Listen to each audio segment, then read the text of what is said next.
My name is Dr. Anthony Levatino. I'm a practicing obstetrician-gynecologist, and I performed over 1,200 abortions. Today I'm going to describe a first trimester medical abortion. This is a procedure in which the mother swallows pills in order to terminate her baby, and it is performed up to the 10th week of pregnancy.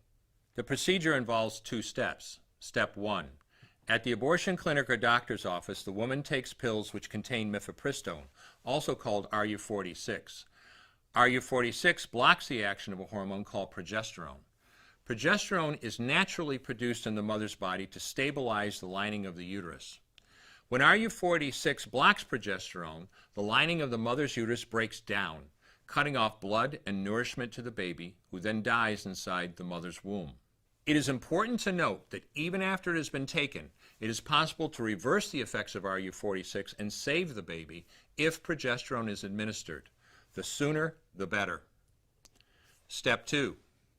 24 to 48 hours after taking RU46, the woman takes misoprostol, also called Cytotec, that is administered either orally or vaginally.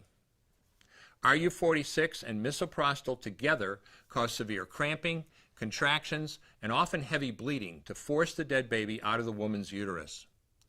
The process can be very intense and painful, and the bleeding and contractions can last from a few hours to several days. While she could lose her baby any time and anywhere during this process, the woman will often sit on a toilet as she prepares to expel the child, which she will then flush. She may even see her dead baby within the pregnancy sac. At 9 weeks, for example, the baby will be almost an inch long, and if she looks carefully, she might be able to count the fingers and toes. After she has disposed of her baby, the woman may have bleeding and spotting for several weeks. Bleeding lasts, on average, 9 to 16 days. 8% of women bleed more than 30 days, and 1% require hospitalization because of heavy bleeding. The failure rate increases as the pregnancy progresses. If failure occurs, she will usually be offered a surgical abortion. For the mother, medical abortion often causes abdominal pain, nausea, vomiting, diarrhea, headache, and heavy bleeding. Maternal deaths have occurred, most frequently due to infection and undiagnosed ectopic pregnancy.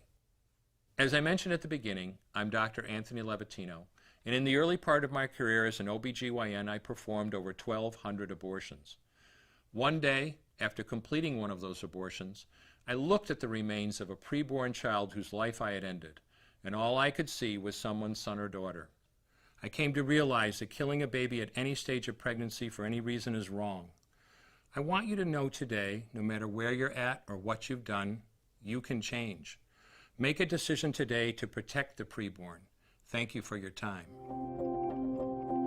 I will no longer do any more abortions.